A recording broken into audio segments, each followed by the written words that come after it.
Alright, so there we go. So got that off the tripod now. Alright, so this is just going to be a very quick look around the room at some of the things that are different than they were before. And yeah, if we look on the couch here, we can see some of the things that I was just using in my video response. I would make a different separate video for this, but I mean, it's kind of a pain. It's hard to explain why. But either way, it's just easy to tack it on to the end, since it kind of does go along with what I wanted to do today anyway. So anyway, this is the World of Nintendo cabinet. I showed this as one of my other videos. It features a lot of my NES stuff along with the Game & Watches. It's a lot of the older Nintendo things you'll see on here. And of course the Japanese stuff down here. It's missing my box Famicom and box disk system, because obviously I just used them in the video response. And down here we have a lot of my box NES consoles. In front of a mess, of course. Things are definitely not clean yet. That's why I'm waiting until things are a lot cleaner before I do my complete room tour. And that will probably be after I get back from vacation. Anyway, as you can see, I have like my deluxe set down there, and the power set with the power pad and stuff like that. But yeah, so that's my World of Nintendo cabinet. It does have a light built into it, although it's not on right now. So yeah, but anyway, I hope I can get in here and show these things. This first cabinet here, this is the PSP cabinet, and there's also this Zelda Ocarina of Time 3D magnet thing stuck to the metal in between the cabinets. This features a lot of the older consoles. So you have like ColecoVision, Intellivision, you have Telstar Pongs, the Lloyd's kind of Pong console, the Paddle 4, more Pong consoles and stuff down here. And then if we get to the very bottom, we have my boxed Vectrexes and another Telstar and a Nintendo 64 racing wheel. So there are some, like I tried to make each set of shelves kind of themed. But sometimes there was just not enough room for everything, so I had to mix and match some things. The next shelf over, the Xbox ones, we had PSP one over there, now we're at Xbox. It features a lot of Atari things. It'd probably be better to work from the bottom up, but oh well. So we have some Atari computers on the top, like the 400, the XE, we have the Leisure Vision there. A whole bunch of Jaguar and Lynx stuff here. And then we go down, we have Gemini 7800, Atari 5200, and then we have 6 different variations of the Atari 2600. And then at the bottom is have a whole bunch of box stuff, Atari boxes and things like that. Funny thing here that I'll point out quickly is that there's actually a few different box variations for the 5200. We have one of them here. You can see this 52 box right here. It's that white one there. And then there's another one right there with the massive Atari on it. So like that. It's like almost twice as big as the other one. It's kind of funny. Anyway, next shelf over, we have Nintendo 64 stuff. A whole bunch of different accessories at the bottom. We go up a bit. We have a Japanese 64 with a disc reader on the bottom. Pokemon 64 and a few other things there. Go up. We have my colored 64s featuring a few different colors there. Green, orange, dark blue, and pink. We also have light blue hooked up to my TV, which you're not going to be able to see from here. And I don't have the see-through gray one yet. Although to make up for that, I do have the Japanese exclusive see-through blue and white one, so in the box. So I think that more than makes up for not having the what I would consider the most boring of the colored North American Nintendo 64s. Up here we have my Neo Geo CD, along with my main Neo Geo, and at the top we have some CDI and 3DO stuff. I know that there's a bit of a glare. That is the one thing that stinks with the doors. Although the doors are really cool too, so it makes it look really authentic. But yeah, so stuff up there. And this was the PlayStation 3 cabinet, which was beside the Xbox cabinet. Moving on more to the left. Try not to step on anything, because like I said, I did want to get it more clean. We have Super Nintendo stuff. So on the top there we have the Super Scope, along with a few other things, like a Nintendo 64 set there with the Mario All-Stars plus Mario World, wireless Super Nintendo controllers. We go down, we have a big space for my Super Famicom box, and the Super Famicom loose console I'm missing from. Although we have a Japanese Super Famicom mouse there. And we do have some other Super Nintendo stuff along there. If we go down a shelf, we have the Gamecube Shelf, with a few GameCube boxes and accessories and things like that, along with my Korean Game Boy player in the box, which is really bizarre. And if we go down, we have the Wii shelf. So we have Wii Fit, we have a few of the big box Wii games, and Zelda and Mario Special Edition boxes. Then at the very bottom, we have a few different Wii boxes, like the black, blue, and red ones. And that was the PlayStation 2 shelf. Yes, I know that the signs at the top don't really make any sense, and that the Atari shelf has the Xbox Live door on it.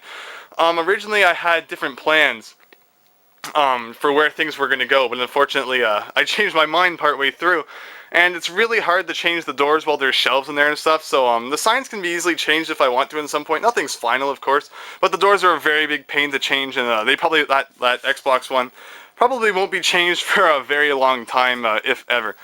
Anyway, moving on, we have the Nintendo shelf, which has Sega stuff in it. I mean, that makes sense.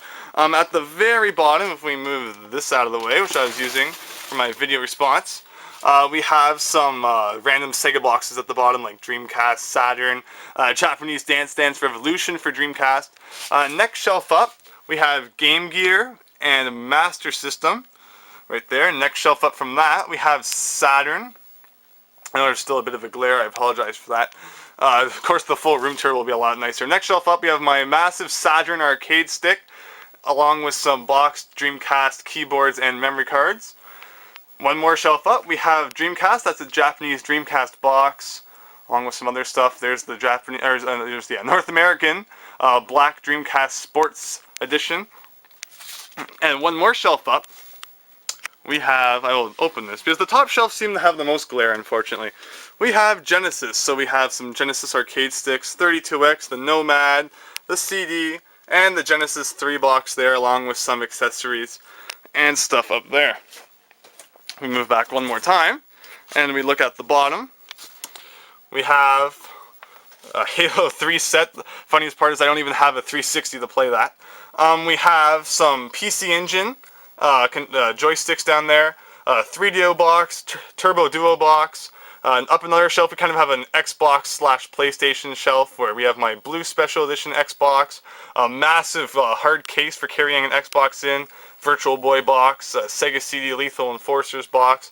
Next shelf up is all PlayStations. We have PlayStation 2, a Drum Master there, massive PlayStation arcade sticking behind, and like a whole bunch of different variations of the original PlayStation. Some modded, some foreign, some of the different versions of the PS1. It's really neat. Next shelf here, we're missing my my PC Engine core graphics, which I used in the video response. Although we do have my what's it called, the Turbo Express there, along with TurboGrafx 16, and that is the styrofoam for the Super Graphics. Unfortunately, the top overlay kind of thing is missing from it. I have a suspicion that when I bought it from the thrift store, they threw it out before putting it out for sale because they're kind of dumb at some of the thrift stores I go to.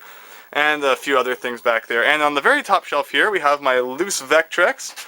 We have a Virtual Boy. We have the Virtual Boy carrying case, a few games there, and the U-Force, which is a terrible accessory for the NES. So yeah, that is just a quick look at the shelves that I set up along the wall. I mean, even though it was a really quick look, it ended up taking like 8 minutes. Of course, behind me, you have the usual NES games and stuff like that. Still at 655, it hasn't been growing very much lately at all, and that is the sound of my tripod falling over, but who cares really.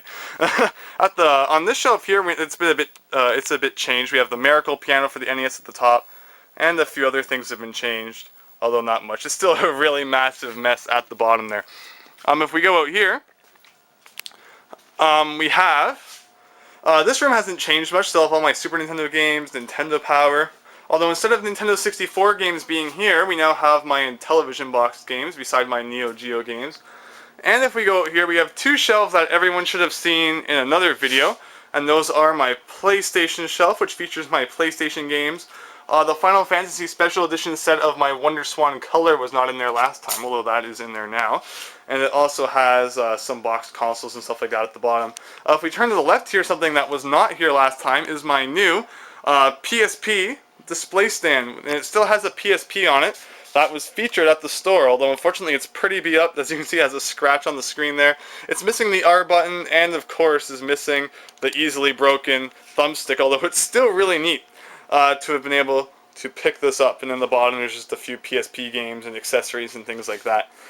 This shelf here, of course, hasn't changed at all since I last showed it. It features a whole bunch of my Game Boy Advance and Game Boy stuff, along with a DS and stuff like that, which is pretty cool.